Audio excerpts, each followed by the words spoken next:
You ask Tiger to solve. This deals with linear equations with one unknown. The final result is m equals 6. Let's solve it step by step. Group all L terms on the left side of the equation. Subtract 6m from both sides.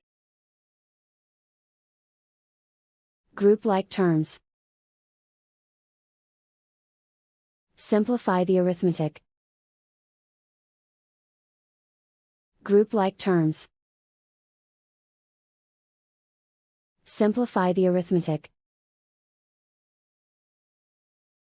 Group all constants on the right side of the equation. Add 3 to both sides.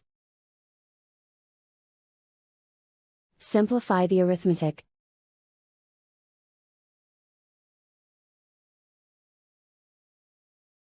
And so the final result is m equals 6.